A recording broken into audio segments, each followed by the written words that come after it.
Queridos amigos, queridas amigas, que Deus nos abençoe em mais um encontro aqui nesse Instagram, onde vamos mais uma vez dar continuidade às nossas reflexões que não param em relação à nossa vida, ao viver, à existência e a todos os desafios que ela nos traz. Vamos nos preparando aos poucos, vamos tentando nos distanciar das preocupações, a agitação do cotidiano, do dia de hoje. Vamos tentando acalmar o corpo, desacelerar a mente, a respiração, equilibrar, para que a gente faça desse momento um momento de vinculação com Deus. Deus que trabalha o tempo inteiro em favor de nós todos e que precisamos estar sempre conectados com Ele para que essa luz chegue, penetre as nossas almas, faça morada e faça transformações. Então vamos asserenando o pensamento, lembrando da imagem de Jesus, que nos auxilia até hoje, pois que não nos deixou órfãos, e que envia os mensageiros do espaço para nos acudir, para nos dar suporte, para nos dar entendimento nessas experiências terrenas em que estamos vivendo. Então vamos nos acalmar para fazer a nossa prece de abertura.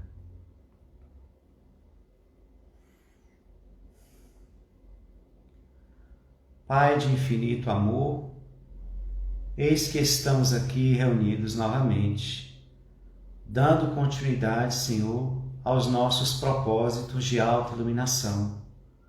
Cubra-nos com a Tua proteção. Dá-nos a assistência de Jesus para esses momentos de autodescobrimento. Que Ele nos ilumine nesse tentame e que nos faça enxergar a verdade. Que Ele também, por misericórdia, possa deixar os amigos espirituais ao nosso lado, amigos bondosos, fiéis, seguidores da Tua causa, Senhor, e que estão no mundo para nos ajudar a sairmos daqui melhores. Que o nosso anjo da guarda nos proteja, nos ilumine, hoje e sempre, que assim seja.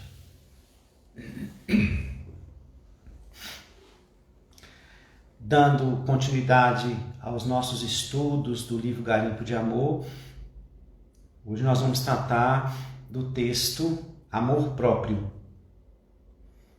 Antes, nós gostaríamos de falar um pouco acerca de dois sentimentos, vamos dizer assim, que transitam dentro de nós e que por muitas vezes têm nos ajudado e de outras vezes têm nos prejudicado. Quando nós começamos a fazer o autodescobrimento, é natural que nós vamos perceber que sentimentos, uma realidade moral já existente, ela vai atuar nesse processo. Nós não estamos fazendo um mergulho em um universo que é virgem, que ele nunca foi visitado. Muito pelo contrário. Nós visitamos diversas vezes esse espaço, porém, na maioria das vezes de forma negativa, por conta da inferioridade que ainda perdura na nossa intimidade. Então, ele é desconhecido no que tange trabalhá-lo para iluminá-lo. Ele é desconhecido nesse aspecto. Mas ao longo dos processos evolutivos, das várias reencarnações, nós estamos fazendo vários investimentos de ordem interna, e a maioria deles de forma negativa. Então é natural que quando começamos a lidar com o autodescobrimento, mexendo nessas questões internas, vários conteúdos aí espocam, vários sentimentos, vários vícios mentais, enfim, vários acontecimentos que vão nos ajudando ou nos atrapalhando. Bem, vamos começar falando de uma dessas forças que podem nos ajudar muito no autodescobrimento, que é o sentimento da humildade. Nós precisamos examinar quão humilde somos. É importante. Porque não é uma virtude fácil de ser conquistada. Ela é a que vai combater o outro gigante da alma chamado orgulho. Mas nos detendo na humildade, precisamos examinar esse nível de humildade que temos em nós, que é de extrema importância, já que nós precisamos saber o lugar que ocupamos para poder assim transitar sem ilusões acerca do nosso lugar, acerca da nossa postura, nesse universo que é o universo divino em que estamos inseridos. O que eu quero dizer com isso? A humildade, ela nos ajuda a olhar a verdade, a realidade. Enquanto que o orgulho, ele cria ilusões, falsas interpretações. A humildade, ela está muito conectada com a verdade. Quando o indivíduo ele exercita a humildade, e nós que estamos banhados pelo pensamento espiritista, a humildade vai nos mostrar que nós somos espíritos ainda bastante imperfeitos. E o que é interessante da humildade é que ela não faz a tarefa da inferioridade. Quando a inferioridade está presente, todas as vezes que nós notamos a nossa pequenez, ela nos leva a nos sentir mal, a nos colocar para baixo, a nos fazer sentir pequenos. A humildade não. Quando a gente a tem, quando ela está desenvolvida, e a gente pensa na nossa condição evolutiva de espírito, a humildade nos dá uma tranquilidade de perceber uma realidade que ainda não é das melhores, mas com esse estímulo para que a gente entenda o lugar em que estamos e para onde deveremos ir. E o que se pode conquistar. A humildade nos leva também a não criar competições, a disputar lugares, mas a conquistar o nosso lugar. A buscar a nossa felicidade sem interferir na dos outros. Buscar a nossa paz sem tolir a paz alheia. Enquanto que o egoísmo, muito pelo contrário, ele quer um lugar, ele quer uma posição. E ele nos inspira muitas vezes para que a gente possa se sentir em uma superioridade que é falsa. E que muitas vezes, para ser mantida, ele nos instiga a competir, a duelar, se for o caso, a pisar no outro, a humilhar o outro, a descoroçar o outro através da crítica, através do ataque.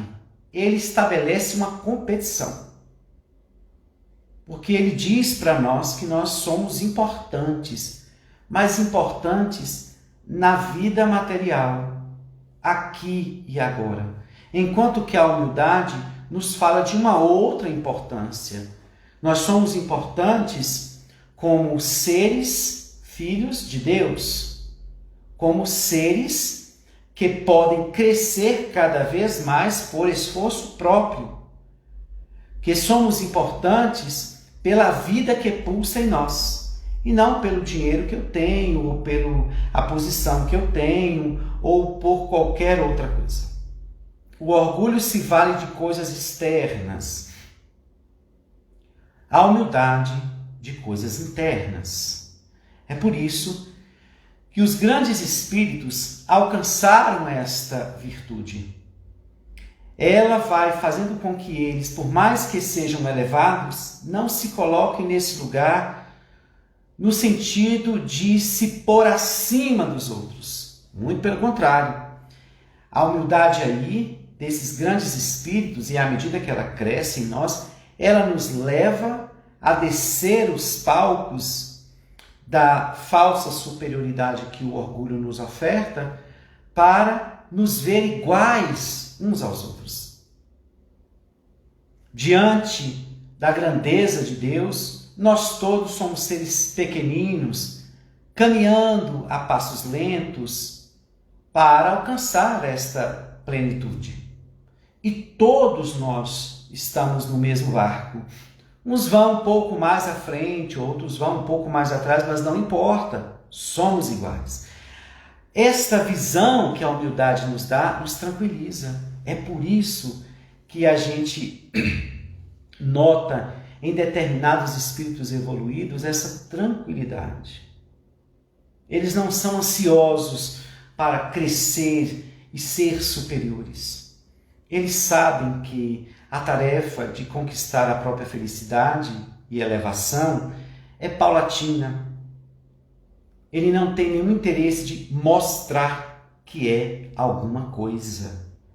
Enquanto que o orgulhoso, sim. Ele está sempre fazendo um movimento para alguém poder vê-lo, notá-lo e, sobretudo, elogiá-lo. Ai daquele que eu criticar. Recebe os petardos aí do revide, do ataque, né? E onde nós passamos muitas vezes, os que venham a criticar, passamos a nos tornar inimigos. O orgulho, ele tem essa classificação. Ele nos classifica como inimigos quando a gente não atende ou aprova ou aplaude o lugar que ele colocou o indivíduo em que ele domina. A humildade não. Ela, ao lidar com o revide, ou com o ataque, melhor dizendo, com a crítica, ela nos mostra o lugar que estamos. Se alguém nos critica, nós não vamos cair por conta disso. Se alguém nos elogia, nós não vamos nos exaltar, porque a humildade nos mostra exatamente onde estamos. Então não será o movimento da fala do outro que vai fazer com que nós nos manejemos. Será simplesmente esse saber de quem sou, das dificuldades que trago, sem nenhuma autocomiseração, das virtudes já alcançadas, sem nenhuma exaltação, compreendendo a larga escala que devemos alcançar, ultrapassar. Então é importante que a gente, no autodescobrimento, examine o nosso nível de humildade e de orgulho. Porque a humildade está aberta, nos deixa abertos para fazer autocrítica, bem como também para receber críticas. Não é que a gente vai sair pedindo, mas sempre surge uma crítica de alguém. E a pessoa que é humilde, ela entende que a crítica é um olhar que vem do outro e que, por mais que possa ser equivocado, é um olhar. E que pode ser também um olhar acertado acerca de nós, em que a pessoa humilde se apropria desse olhar e vai utilizar para continuar o seu trabalho de modificação. A pessoa humilde ouve mais, porque ela entende que ela está no lugar de aprender. O orgulhoso não. O orgulhoso não escuta. Ele não quer saber da verdade alheia, muito menos o que o outro acha dele. E ele vai estar sempre olhando os outros de cima. Então é importante a gente examinar o nosso nível de orgulho e de humildade e continuar trabalhando, porque nós vamos precisar disso, porque o autodescobrimento não só se dá por essas informações, por esse olhar nosso, mas também pelo olhar do outro. Se a gente estiver aberto, a leitura que vamos fazer de um livro que nos diz uma verdade, que fala algo de nós, que nos afeta, uma notícia, uma opinião de um amigo, de um parente ou de um inimigo. Então, o humilde, ele fica atento a todas essas informações porque ele quer crescer. E vai, por esse viés, fazendo exatamente o que Paulo de Tarso falou.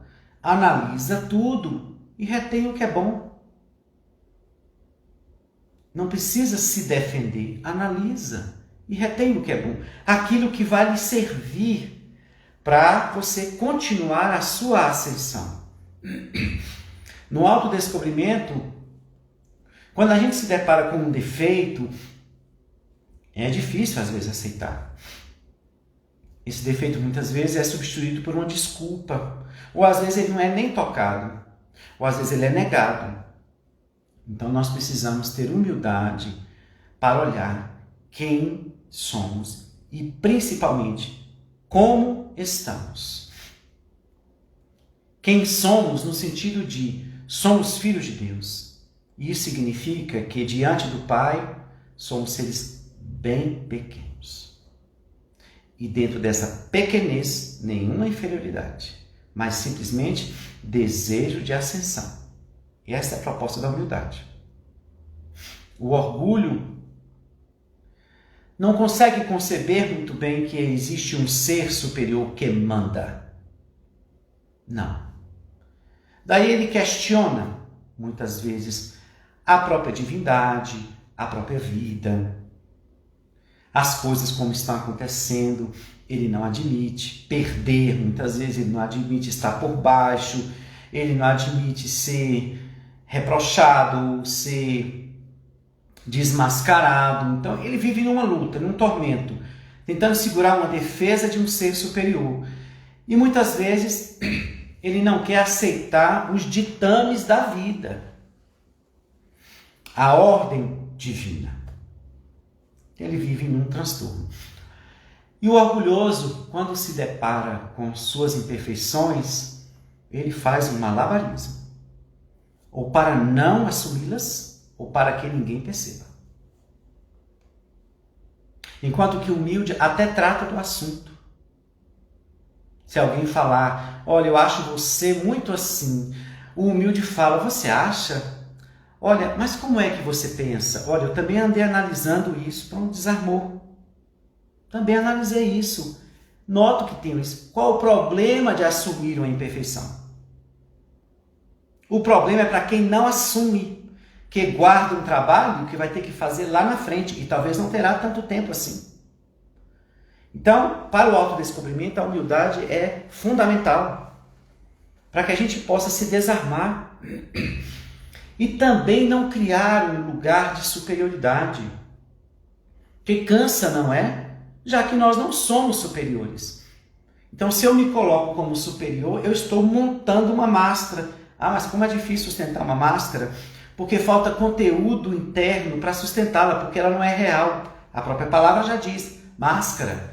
O orgulhoso não, fica o tempo todo montando essa máscara e fazendo de tudo para que ela não caia. É um sofrimento, cansa. A pessoa muitas vezes se pega no erro. A pessoa muitas vezes se depara equivocada.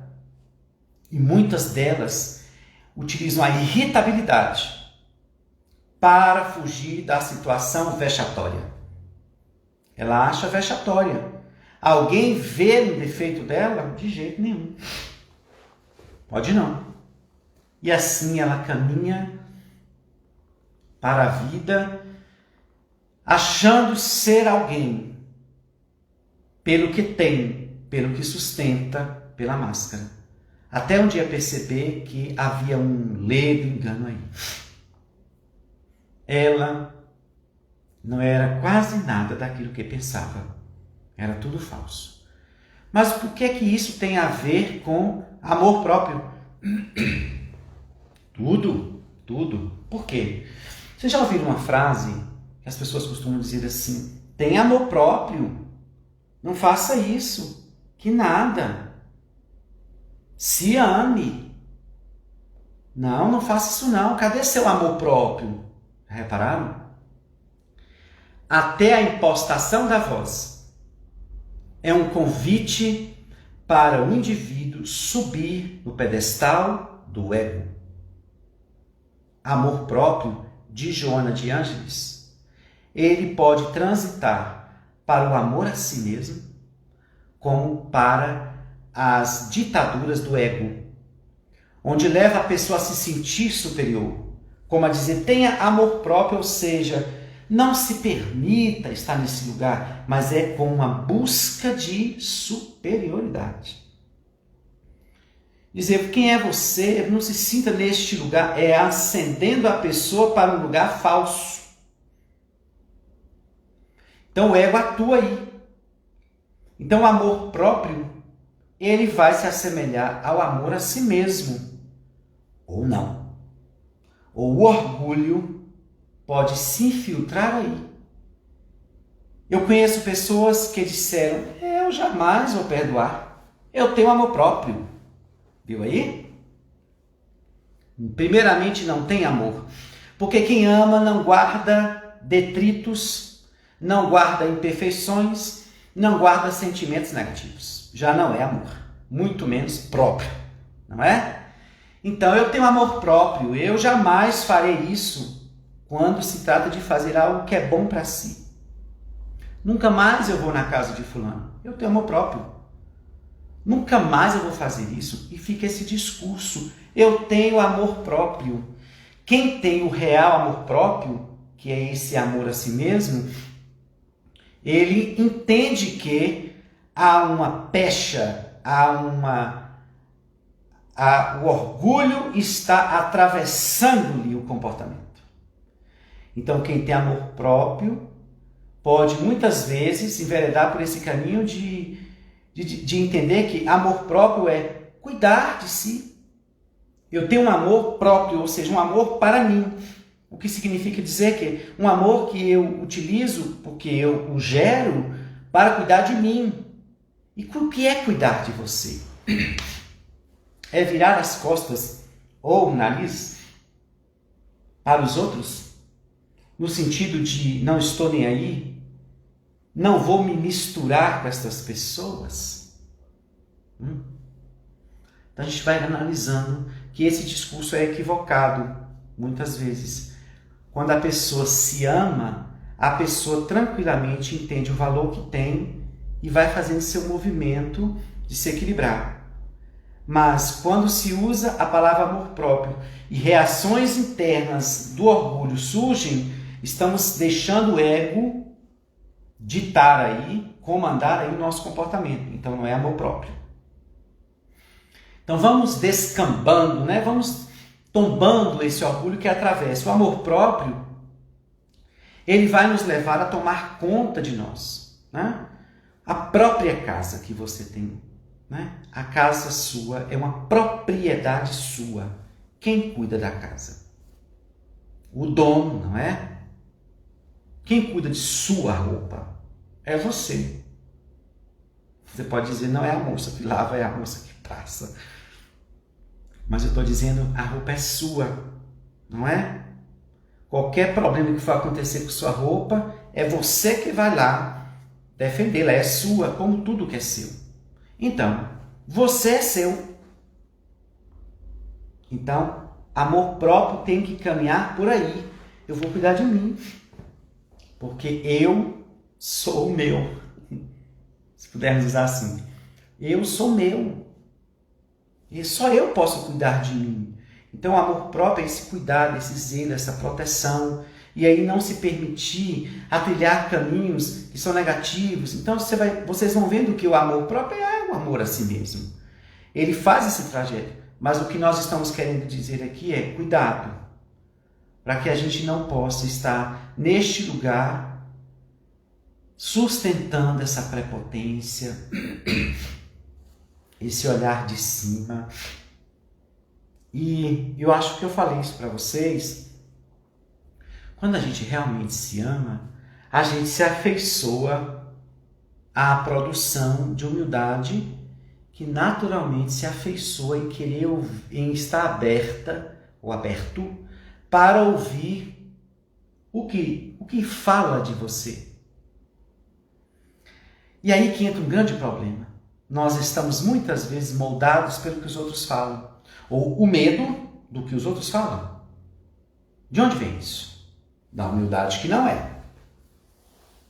Vem do orgulho, porque a gente quer ficar bem na fita. E aí a gente molda uma postura para agradar todo mundo. Então eu não posso deixar que ninguém perceba o que há de mal em mim. E nesse momento aí, a gente acha que está se zelando, se cuidando, não está. Porque essa máscara, ela cai. Porque não é da ordem de uma realidade interior. O que fica é só a realidade interior.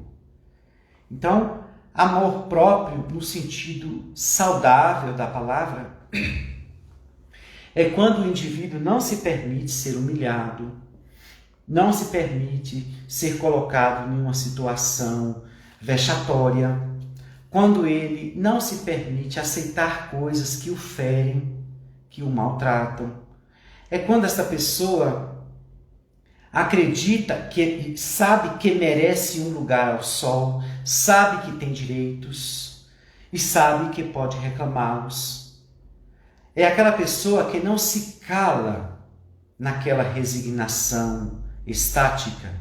É alguém que está sempre procurando os seus direitos, o seu lugar e defender esse lugar. Mas nós estamos vendo, infelizmente, muitas pessoas perdendo esse amor próprio. Elas estão deixando muitas pessoas humilharem elas, pisarem nelas. E elas se fragilizam, choram daquilo que aconteceu. Ficam abaladas, abatidas, castigadas. E aí eu pergunto a vocês, esse lugar não pode ser cultivado. Nós não podemos levantar a cabeça e dizer, eu tenho amor próprio, quem é você para dizer isso de mim? Não, isso aí é o comportamento do orgulho. Mas eu posso dizer, não vou me rebaixar. Não vou me sentir como a pessoa disse que eu sou. Não vou me colocar nesse lugar porque alguém me empurrou para lá. Não. Não vou ficar chorando porque alguém falou isso e falou aquilo. Não vou chorar. Porque esse movimento da pessoa ficar para baixo, chorando, o que passou, a humilhação, o ataque, seja lá o que for que veio do outro e a colocou nesse lugar de constrangimento, de abalo, essa afetação aqui é orgulho ferido. Percebam como ele está entranhado em nós? A pessoa que se ama sente o abalo, mas se mantém de pé. Olha como nós precisamos do alto amor. A pessoa falou absurdo sobre mim. E a gente ouve a pessoa dizendo, eu fiquei 2 dias mal. Peraí, tudo bem, abala, não é? Mas e a autorreação que o alto amor dá? Quem se ama, não. Esta é a opinião da pessoa, não é a minha. E por que eu estou sofrendo? Me magoou uma pessoa que eu gosto bem. Se é uma pessoa que você gosta, então você tem que utilizar o seu gostar para compreender que ela se equivocou. E que a opinião dela não dita ou não determina quem você é ou o que você vai ser. A não ser que você queira. Agora o orgulho ferido, não. A pessoa fica machucada e muitas vezes quer revidar e cria inimizade. Mas não vamos ficar no lugar que o outro nos colocou. A não ser que você se sinta nesse lugar e quer ficar aí. Porque mesmo que a pessoa diga uma verdade, e se é uma verdade negativa, a nossa tarefa, por amar a nós, é sair desse lugar. É dizer muito obrigado pela dica, porque a partir de hoje eu vou sair daí. E não ficar ruminando o que foi dito, o que foi falado e o que foi feito. Por isso que a humildade é importante, porque se você sabe quem você é, você vai medir a maneira de agir de acordo ao que você é, e não ao que o outro pensa e o que o outro fala. Então, todas as vezes que nós estivermos magoados, é o orgulho. Só para a gente ver como ele é tão forte. De hora em hora a gente está se magoando. Toda hora que a gente estiver se melindrando com um acontecimento, é o orgulho. Agora, dando o maior exemplo de humildade, nós vamos ver Jesus de Nazaré. Em que momento o mestre, com tanta violência endereçada a ele melindrou-se? Não. Era a humildade reencarnada. Preferiu nascer na manjedoura para que ninguém percebesse a sua grandeza. E em determinado momento foi lavar os pés dos discípulos, quando estes estavam questionando: caso o mestre fosse preso, caso o mestre fosse morto, quem tomaria a frente? Obra do orgulho. E Jesus silenciosamente baixou e começou a lavar os pés daqueles seus discípulos. Então, tornemo-nos serenos no desenvolvimento da humildade, tá, gente? Para a gente não fazer aí uma máscara de serenidade. Por isso que o autodescobrimento deve construir em nós algo real e não falso. O autodescobrimento é para nos revelar quem somos por dentro e a partir daí fazer uma transformação real. Então não cabe para quem está fazendo autodescobrimento ficar sustentando máscaras para agradar a ninguém ou para mostrar que é uma coisa que nunca foi. Chega uma hora que essas máscaras vão cair. E aí, o que é que vai aparecer? E digo a vocês, sabe onde elas basicamente caem com toda força? Quando a gente desencarna. Todos os espíritos que vão encontrar conosco sondarão quem realmente nós somos. Estamos despidos da fisionomia física que nos levava a ter comportamentos aparentemente elevados e equilibrados. Lá não. Lá o indivíduo é visto pelo que pensa e pelo que vibra. Então, se a gente não quer passar por esses constrangimentos no mundo espiritual, é forçoso que comecemos a criar uma identidade sem máscaras, construir um ser de bem dentro de nós. Este é o amor próprio, é aquela pessoa que volta para a sua horta e cuida, porque é dela que vem o alimento. É aquela pessoa que volta para o seu lar para arrumar suas paredes, sua casa, seus móveis, sua alimentação, tudo, porque ela está fazendo aquilo para ela se sustentar, para ela se manter, para ela ficar bem, como tudo que a gente faz na vida. É voltar o olhar para cuidar de si, espírito. Esse amor próprio tem que ir por este viés, do amor a si. Então, nós precisamos ir trabalhando para examinar o que é que eu ainda finjo ser. Não que a gente deva estar apresentando o pior de nós para o outro, mas também não criar uma falsa imagem que só nos leva a mentir para nós mesmos. Para que isso? No final das contas, você vai se relacionar com você mesmo. Então, toda essa máscara aí, que é para o outro, de nada vai valer, porque no fim das contas, você só fica com você. Não vai ser os aplausos do outro que vai lhe preencher. Não vai ser o afeto do outro que vai lhe preencher. Não vai ser a aceitação do outro que vai lhe preencher. Será o amor, a presença, a aceitação e o olhar seu para você que vai te organizar, que vai te preencher, que vai te manter em paz. É isso que o Espiritismo vem nos chamar para olhar.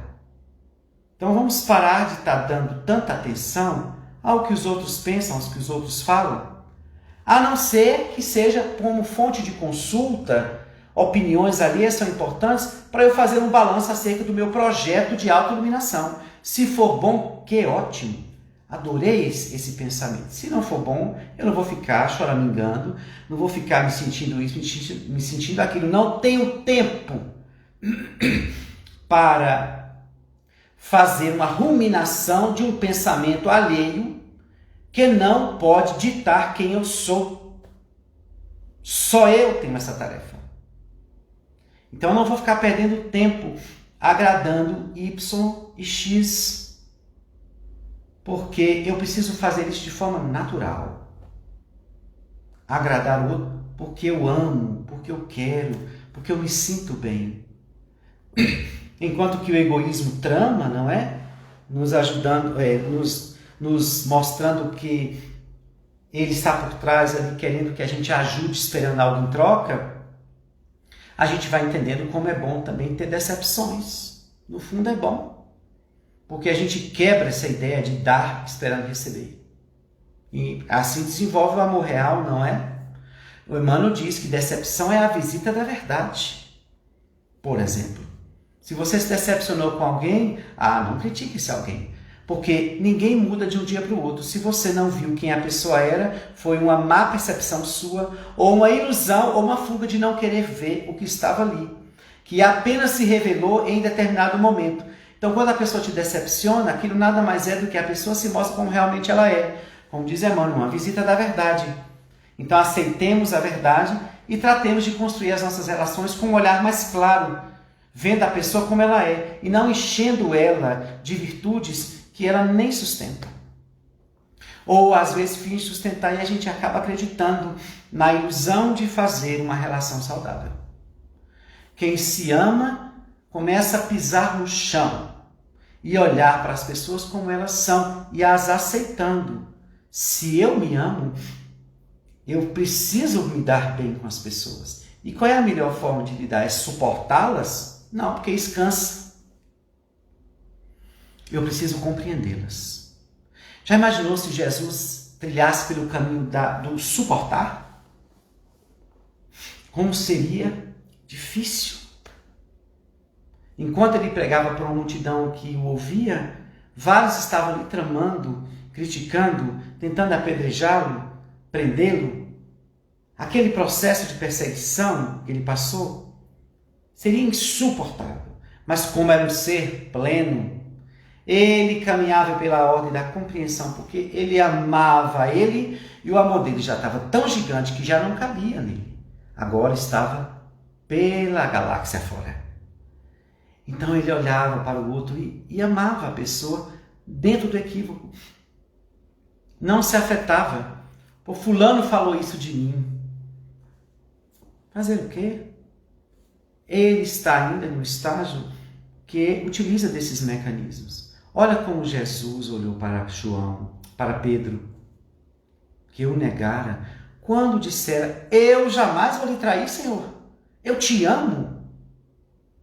Jesus olhou para ele, percebeu a sua fragilidade e disse, meu filho, antes, ainda hoje, que o galo cante 3 vezes, tu me negarás. Jesus sabia da fragilidade e não deu outra coisa, senão Pedro negar. Ficou tão fragilizado, tão temeroso, não esperava que o grande mestre calaria a sua boca como um cordeiro e ficaria debaixo do chicote romano. Para ele foi um susto. E as pessoas começaram a coá-lo, a pressioná-lo. Não é este o discípulo? Aturdido, a inferioridade, a fragilidade espocou e ele negou. E olha o que Jesus fez. No dia em que volta, o 3º dia, Pedro está cabisbaixo, sem graça. Como sustentar agora? Eu vou olhar nos olhos dele, sabedor de que o neguei 3 vezes. E ele olha para Pedro, amorosamente diz, Pedro, tu me amas? Pedro, envergonhado, diz, sim, Senhor. Meio cabreiro, eu amo. Então, apacenta as minhas ovelhas. Pedro, sim, Senhor. Tu me amas? Ele disse, sim, já levantou a cabeça e disse, sim, Senhor, eu amo. Posto que ele viu Jesus dizendo, nada tenho contra ti, eu estou te dando as minhas ovelhas. Ser-te-á a igreja, a base que sustentará o meu evangelho. Sim, Senhor, eu o amo. Então, apacenta as minhas ovelhas. Pedro, sim, Senhor, já olhou reto para Jesus. Tu me amas? Sim, Senhor, eu te amo. Falou com firmeza. Então vá e apacenta as minhas ovelhas. Esse é o olhar de quem tem o amor dentro. E para a inferioridade alheia, tem compaixão. É claro, nós ainda não estamos nesse estágio. Mas nós não estamos aqui, não é para exercitar? Agora a pergunta é esta: estás exercitando? Saber é muito bom, não é? Estamos aqui sabendo. Estamos, em alguns momentos, lendo. Estamos, algumas vezes, ouvindo. Estamos, algumas vezes, falando. Sim, esta é a parte mais fácil. Agora, estamos nos apropriando disso para a movimentação da mudança que deve ocorrer em nós? Esta é a questão. Se nós estivermos fazendo isso, aí está o amor próprio no seu lugar pleno. Eu me apropriei de mim e agora tenho um lugar para cuidar de mim. Tenho um momento para cuidar de mim. Tenho movimentos, produzo movimentos, esforços e labutas para cuidar de mim. E aí, nesse amor próprio, enviesando pelo caminho do amor a si mesmo, não se tem espaço para o egoísmo, para os autossuficientes, que o amor próprio atacado pelo orgulho leva. A pessoa que quer se destacar, vaidosa por ser superior, por ser importante, não é? Uma pessoa que não se mistura, uma pessoa que olha todos de cima para baixo e vai classificando cada um pelas suas medições inferiores. Enquanto que quem se ama e trabalha a humildade, fica tranquilo, ele não perde tempo trabalhando contra o outro, ele ganha tempo cuidando de si mesmo, porque ele sabe que quanto mais ele se ilumina, melhor ele convive, melhor ele entende, melhor ele tolera, melhor ele compreende, melhor ele supera. Então, vigiemos as nascentes do coração. De hora em hora, o gigante da alma, o orgulho, nos visita. E precisamos estar atentos para que ele seja enfraquecido por atitudes de humildade. Então, não perdoou alguém, corra e perdoe. Porque a morte está bem perto da criatura humana. Corra. Livre-se desta marca que te inferioriza e que te arrependerás depois. Ou que você partir, ou que o ente que você não perdoou ir para o mundo espiritual. Não perca tempo de dizer, de deixar o melhor que você tem. Um dia antes da desencarnação do meu pai, eu ganhei uma oportunidade. Eu não podia entrar para visitá-lo no hospital. Eu gravei um vídeo para ele que ele assistiu e eu tive a chance de poder dizer: eu te amo, estamos com você. Pronto, ele partiu, sabendo que eu o amo.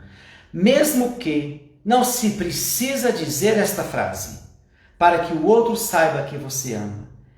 Pela maneira como nós agimos com o outro, já está dito. Deixemos dessa imaturidade de ficar pedindo a alguém para dizer que ama. Isso é inferioridade, isso é infância psicológica. Tem muita gente dizendo eu te amo e por trás desejando o pior para nós, nos traindo e negando no comportamento o que falou. Então, mesmo que eu tenha dito isso para ele, foi bom para mim falar. Para eu falar. Foi bom para eu falar. Para afirmar o amor em mim. Porque ele já sabia. Pela maneira de tratá-lo, de estar com ele. É isso que nós precisamos fazer. Então, diga logo. Tem alguém? Ah, não perca tempo. É tão bom ser amigo, é tão bom ter paz, é tão bom estar bem com a maioria das pessoas, é tão bom a amizade, tem coisa melhor do que a amizade com a família, com os amigos. Não tem tesouro maior. Nesses dias difíceis que passamos, como é bom ter amigos, ter parentes conectados conosco. Quebre essa algema, tombe esse orgulho e logo. Ele é ridículo. Ele ostenta uma pose falsa, feito de pedra, que qualquer abalo rui. É agora, para encerrar, Emmanuel diz, é hoje a mudança. É hoje o momento de fazer o bem, de perdoar, de buscar o melhor de si, falar o melhor para o outro. Joana de Anjos já diz, é agora. Muita paz a todos. Convido vocês para se inscrever no meu canal, no canal do Francisco de Assis. Ontem eu postei uma discussão pequena sobre a mensagem de Meimei, confia sempre, e convido todos vocês para participar e, sobretudo, compartilhar. Vamos espalhar o bem, tá bom? Muita paz a todos, até semana que vem.